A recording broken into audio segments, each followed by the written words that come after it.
Cynthia Tobar, thank Yeah. you so much for being here at Artists Talk, a podcast by KODA. It's wonderful to have you here. Thank you so much for inviting me. So I want to start with Bushwick, the neighborhood, your neighborhood, and I wonder how it was uh, growing up there, living there, and noticing also the neighborhood's transformation. Yeah. When I was growing up in Bushwick and we were hopping around between Brooklyn and Queens. And so I lived for a time in the border between Ridgewood and Bushwick and then in Bushwick proper. But it was so different than what it is now. It was a majority working class immigrant community, very vital, very diverse. And I remember that as a child, even I was always astounded and in awe of the rich diversity that the city can be. It felt like a microcosm of the whole city. And then as time started passing by, you start to notice these transformations, the displacement, the cultural shifts, the new economies coming into the area. And you were kind of sort of left wondering, these transformations aren't neutral. They're happening as a result of housing policy and displacement. And when you get that awareness, something in me sparked, something in me turned on. And it was really hard for me to, I'm a very transparent person, so it's hard for me to live as if something isn't occurring before your eyes. And it felt socially responsible for, as a member of my own community, to document that. And for me, that's like where my artistic practice began, primarily through oral history, which is this method that allows you to document what is changing, what's disappearing, and what memory remains in place when that sense of space and place shifts emotionally or politically or economically, right? Like what happens in these voids. So that's sort of like what informed my practice from then on in. Also because, I have this background as a first generation Ecuadorian American. My parents were immigrants and I was born in the country. And it gave me this unique perspective, this sensitivity to like what immigrant communities were going through, the sense of belonging, the tensions behind that. And so it made me very perceptive from a very early age to see what was going on, and not only at the community level, but at the family level, the interactions happening with family friends as well as within our own family. So all of that taking place just as you're growing up in the city that had so much to offer, and it wasn't as severe of a pay-to-play model as it is now for folks to come in and make their mark here, you know?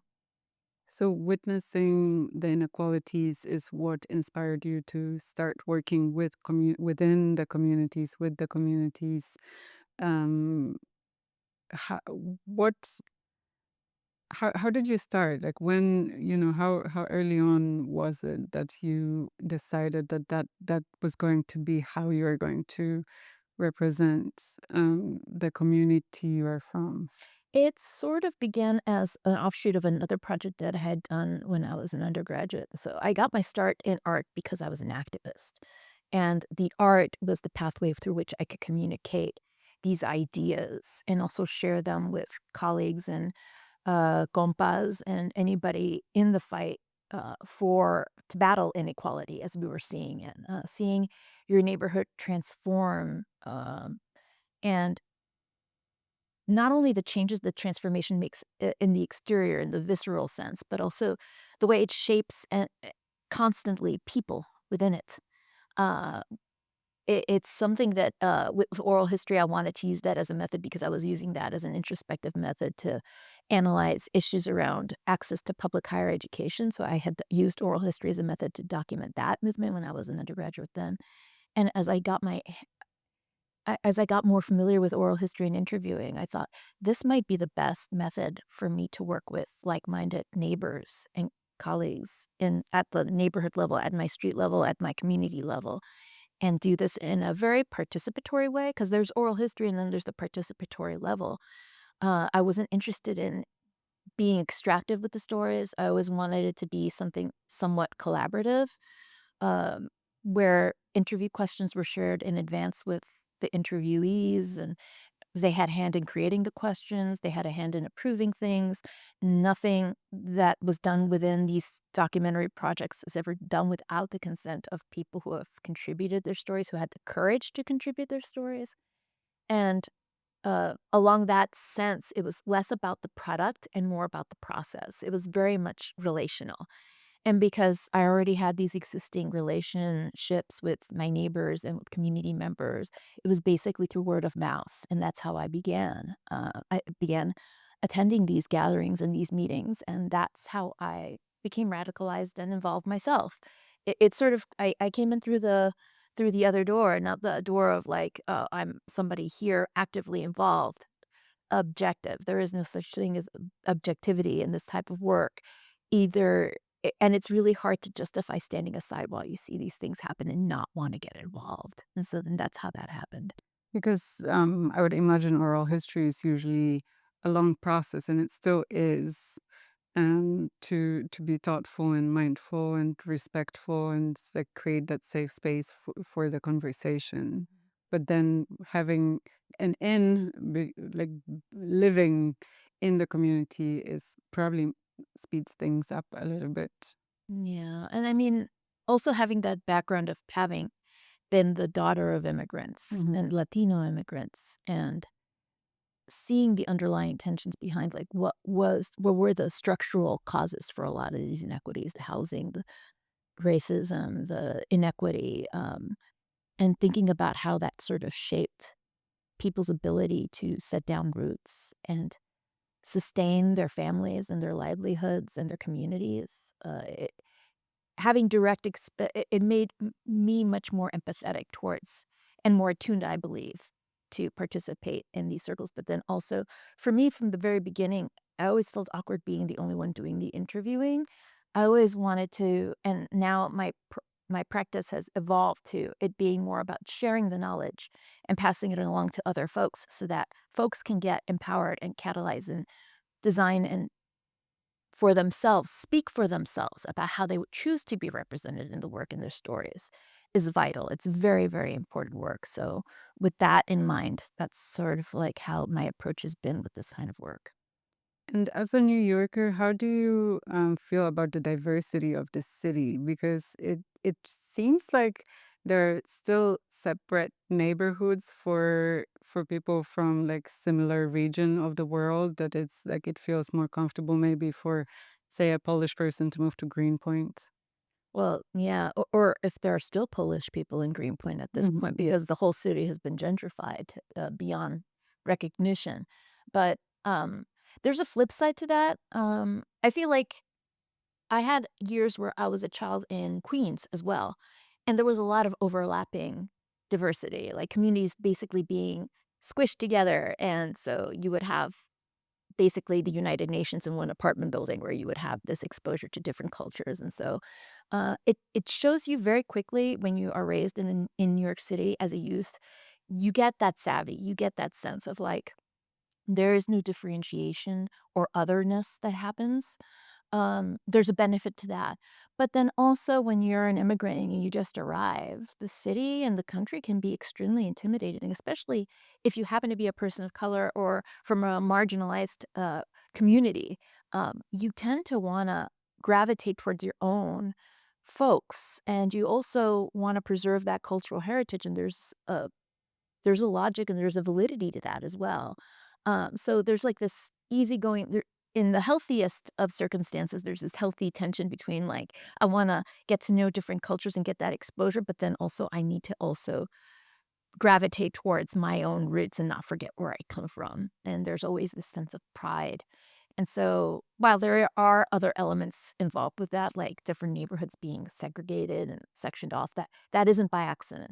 That is by design, but not by members coming into a community, but by the policies and the structures surrounding the way a city is designed and planned that allocates who gets to be where. Even the design of roadways and highways, I'm sure you're probably familiar with the famous case of Robert Moses and how he had a hand in the post-war era of the city in designing where expressways would go. And he always attacked these communities of color and basically divided and demolished neighborhoods that were primarily of people of color just to put in highways. And if it wasn't for communities fighting back, he would have kept on going and going and going. And he did a lot of harm that way too. So there's lots of layers that go behind. It's not as simple as saying, oh, well, if Polish people are here, people from Jamaica or Haiti are over here, Colombians over here, or that block. I mean, uh, there's also that other dichotomy. It's like there's another side to that, which is how much of that is based on an individual choice and how much of that decision is actually already pre-formulated for you by the policies that govern what you can afford, where you can live without harassment, where you can go and place your kids in school safely, uh, and all of that has an effect on that, so And lately, you've been traveling a lot.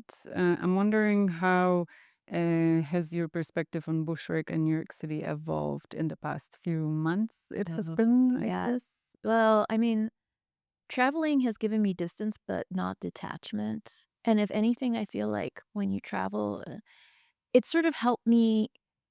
There's this, saying, in Spanish, "Te ubicas." You put yourself in your place, but not in a derogatory or oppressive or way. It's more like we're part of a far bigger global story in regards to urban transformation. The center is not just New York City. We are just a node in this much larger migration map. And what happens in New York impacts like other places, but then vice versa. There are many waves of people coming in and out. And that's all a result of something that's happening at a much larger scale. So when you travel to different places, and particularly cities like Quito, Ecuador, Mexico City, New York, you start to see the patterns of cultural survival, gentrification, displacement happen and repeat in different forms, in different ways. In Krakow, in London, in anywhere you go, in Madrid, in Barcelona, you see these things happen and they echo. So it sort of gives you this superpower where you're able to actually see the underlying systemic layers and you're able to catch those nuances as well as the emotions underneath it and how different cultures and different senses of place are impacted and react to that. They're different. So it's interesting to see. If anything, I feel like the traveling has given me more insight to Bushwick and being like, Bushwick is no longer just a personal story, it's just a node in this larger map. But there's so much more that can be done for people to have that more of a global awareness about what the source of these injustices and these inequities are. I think now more than ever we start to see the results of that, right? These are much larger scale problems than just something that's too uh, hyper local to one particular place. There are a lot of interests that are going on without veering towards the conspiracy theory because I have a couple of those too. But Well, the zero one on YouTube. Yeah, I don't want to get murdered. since you're an artist and activist, um, in in 2022, we worked together on your exhibition. You had a residency with KODA. We worked together on the exhibition "We Can't Be Replaced." And I'm wondering how was the process of making this exhibition and what was the reception of it?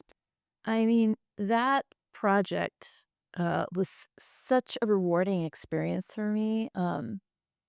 It basically, as the title implies, it's sort of like the getting to the crux of it, which was just that people are irreplaceable despite systems that think that people and communities are collateral damage or something that's expendable, that in fact is not the case.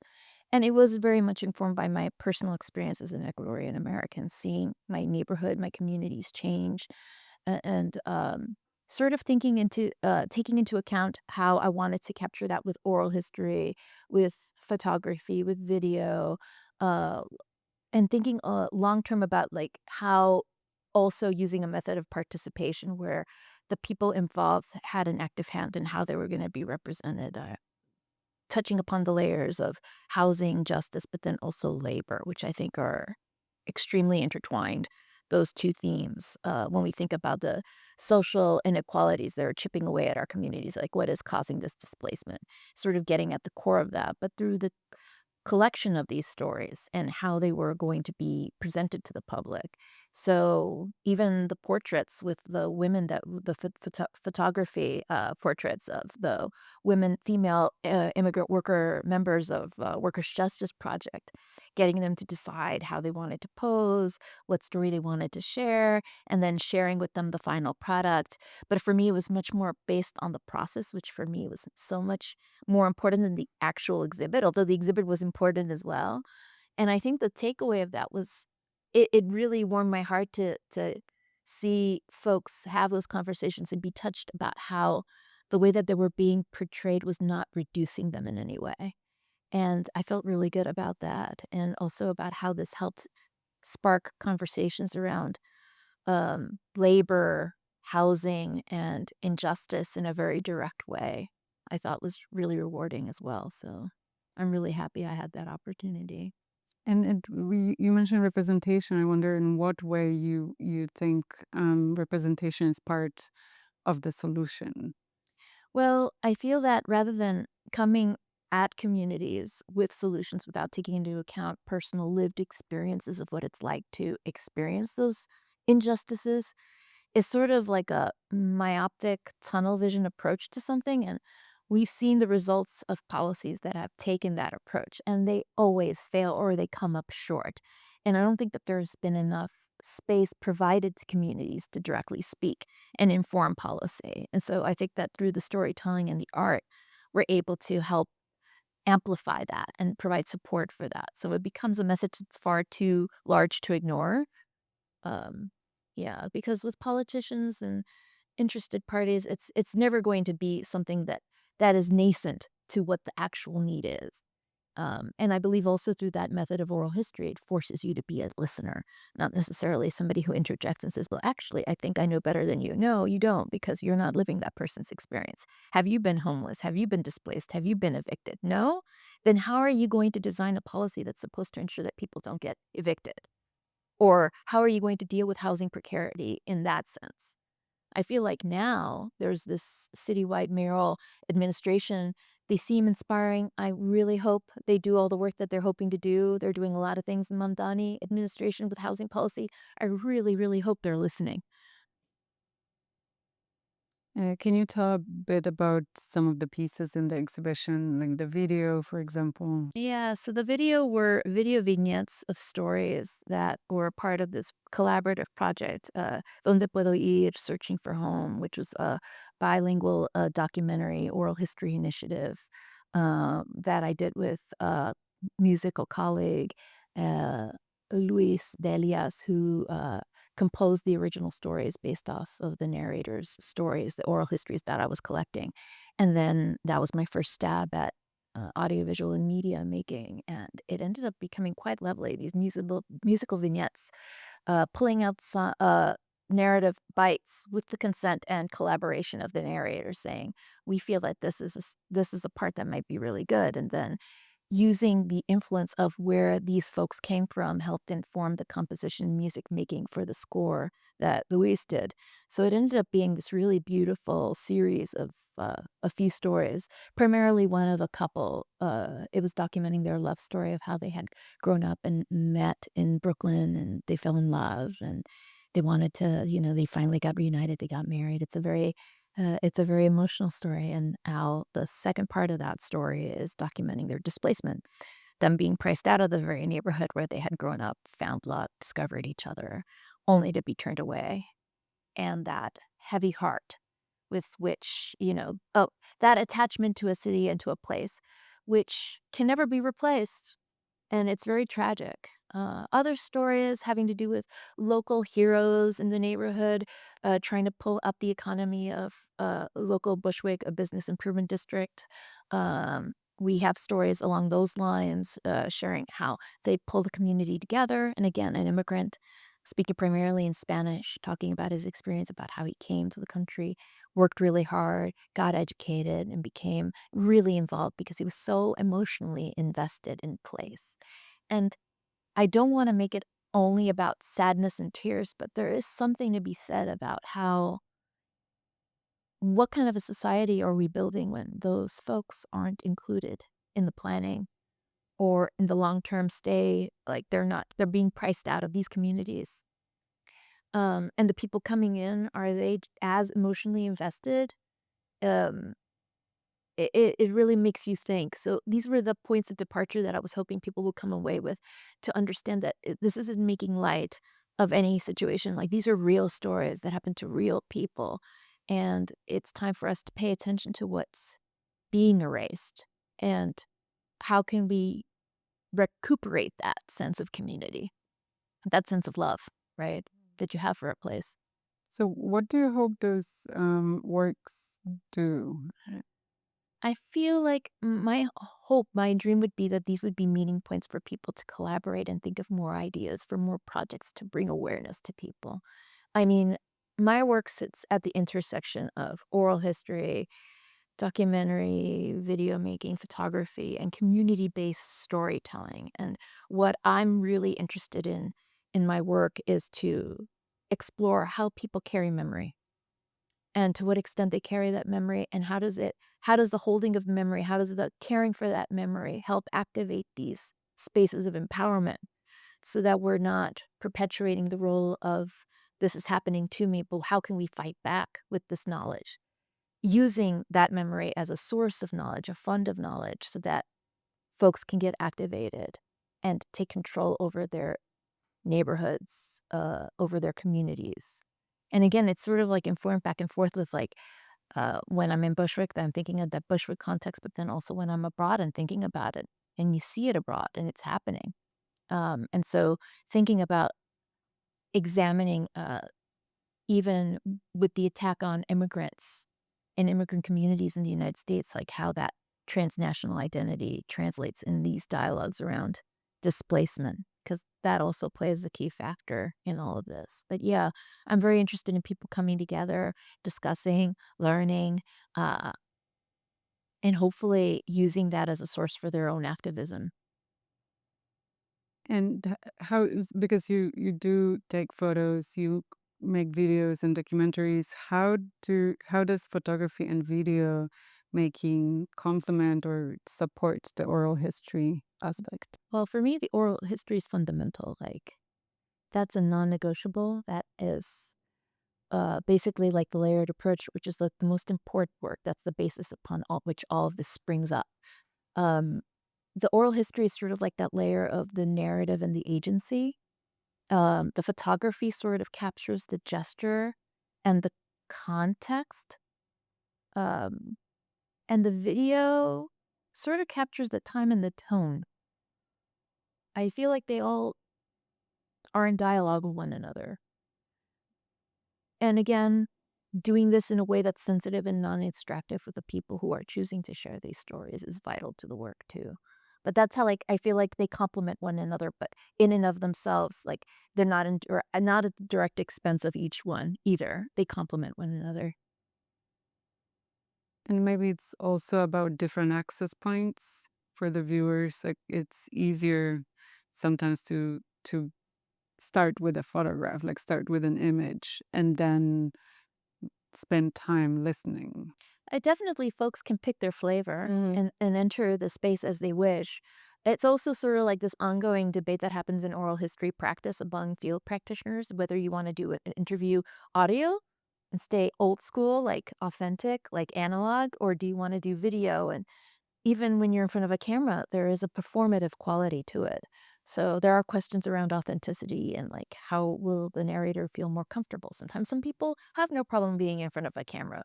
This is a much more self-aware society than it once was, but still some people tend to argue that audio can be just as effective, right? When you think about radio, in the time of radio, just even the silences and the pauses, they carry quite a huge amount of impact, and that's quite valid too. So it's not necessarily a contest about which method is better, but yeah, definitely it does help amplify, like you said, more access points for folks to come and approach your work.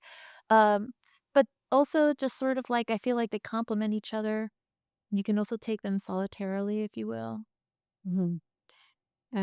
So I want to switch gears a little bit into your most recent work in a way. So 2 years ago, you came to me with an idea to create to this fellowship, to create what became KODA Arts Administration Fellowship that we organized last year. And it was one of the most rewarding programs I've ever participated in or co-conceptualized. And tell me, please, how did that idea come to you and the need for, like, what this fellowship was and the need for creating that?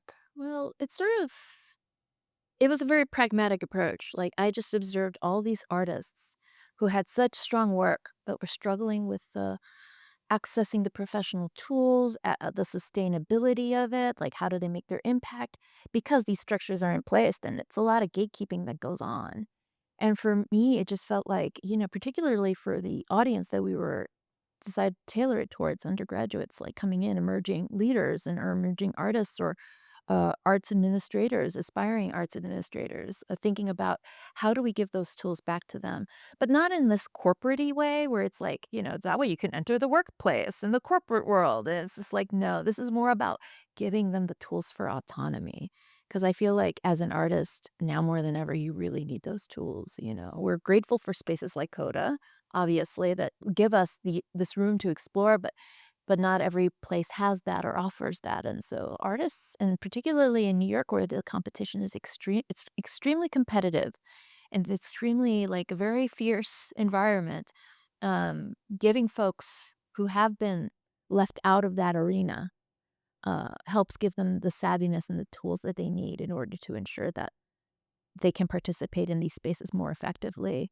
And I wanted to also sort of hopefully, and I think that with some of the students we nurtured, I feel we saw that a lot of them come from community arts spaces, and it's important for folks in those circles to have access to those skills as well, the curatorial as well as the oral history, as well as, like, what goes behind, the functioning of, like, these spaces so that, if you choose to switch roles and become an artist yourself, how would you go about doing that, Putting them, again, in this place of listening, in this place of empathy, and seeing how that can help spark that interest in that kind of line of work, I thought was and for me, it's always about knowledge sharing. I think that my practice over the years too has incorporated a lot of teaching and a lot of collaborative projects, which I find extremely fulfilling. And I think the process itself was very rewarding too. I mean, wasn't it neat to like collaborate with the folks at MoMA and then go to their space at the end of the semester and the students presenting that work? And it's like, you know, I felt like that proud parent at the PTA, where I'm just like applauding their fantastic projects. I mean, we had some brilliant minds. They were all brilliant, and I hope they're doing well. Yes, we had four amazing undergraduate students or recent graduates, and when who got inspired by parts of the program, which is really amazing. They did say that. I'm not making it up, and yeah, it was very special to see their final presentations at MoMA. I did speak about curating. Leonardo spoke about like community engagement and his work, but you and you chose to teach them oral history, and really their projects were about oral history, and um, they did their work based on KODA archives, and they each selected an artist from KODA archive to interview.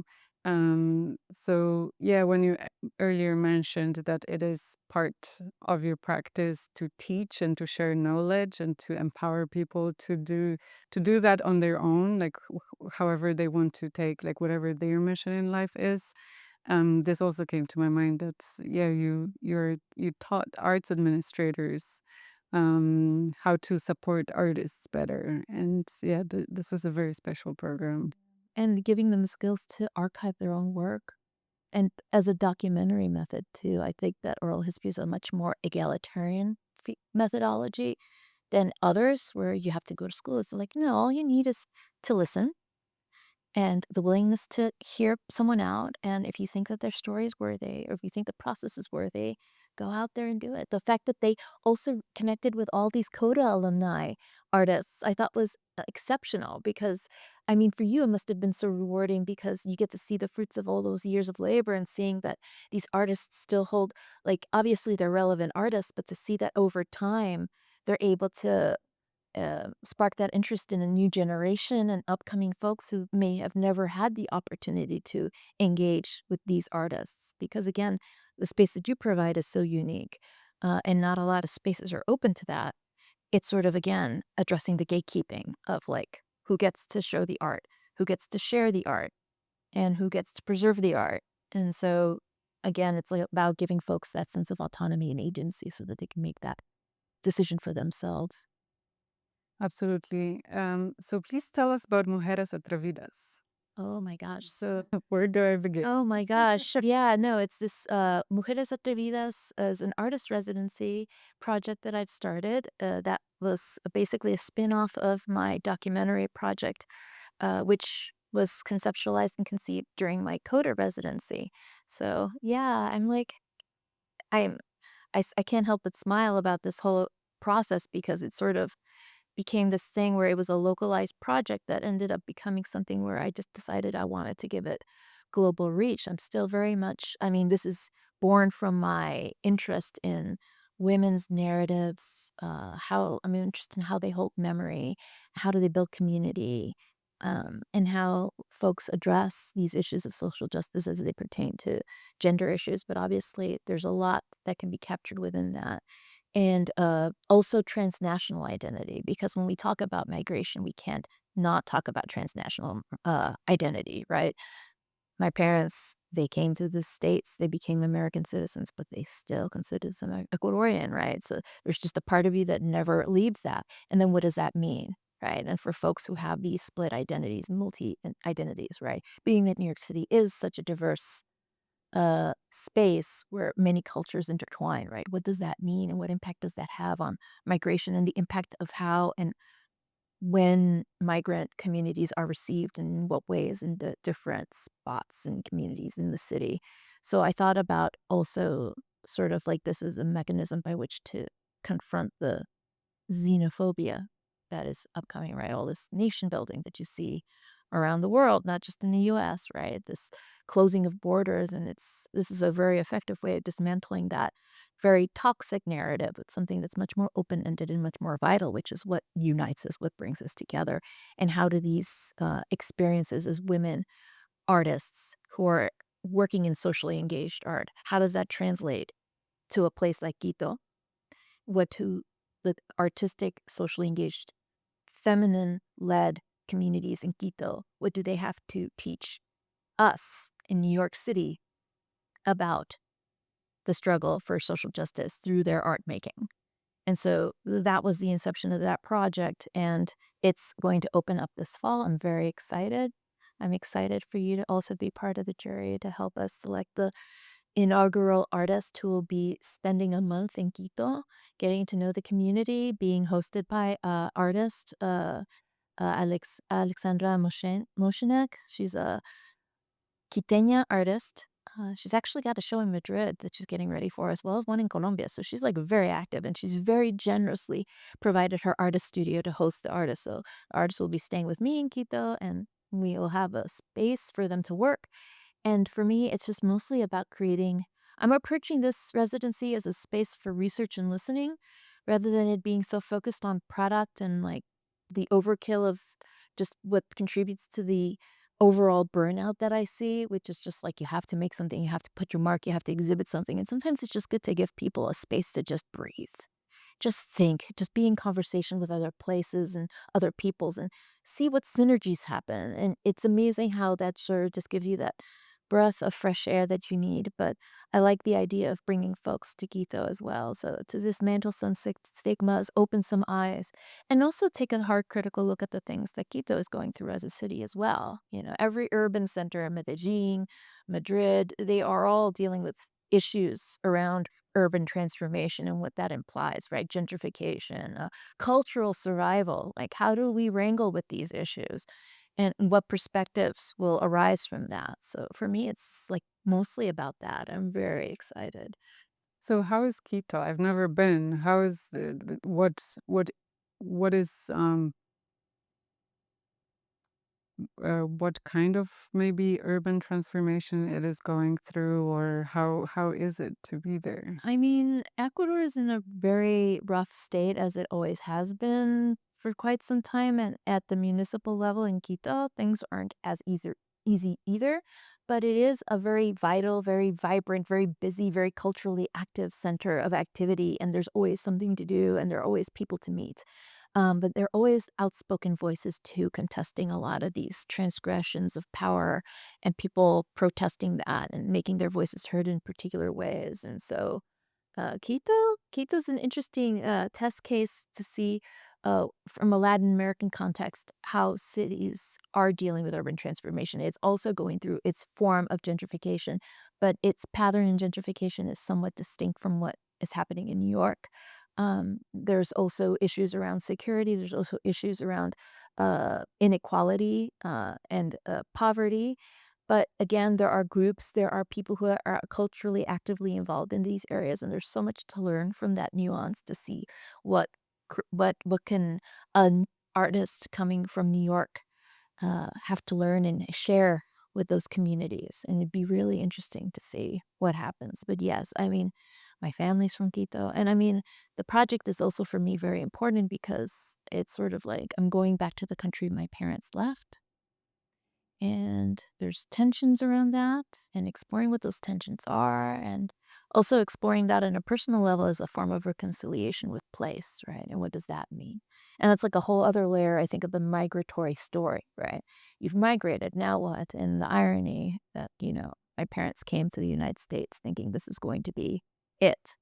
And I have to turn back and re explore and reintegrate and make amends with that toxic narrative that things are only great if they're in the United States. It's not necessarily true. There are lots of vital, critically responsive places in Quito. I mean, it's a vibrant city. If not, I wouldn't consider starting a residency there. Um, it's going to be great. Yeah, I'm very excited for you doing that. And I know it's going to be great. It sounds amazing already. And it's just so important also to go back to your roots and so amazing that you want to share that with artists here. Um, so yeah, I look forward to helping out with that, on the And you gotta selection come to process. Quito and visit Oh, for yes, that yourself. definitely. And thank you so much for your time today. I do appreciate greatly speaking with you. Always a pleasure. Thank you. Thank you so much. You're so sweet. Thank you so much, Claudia.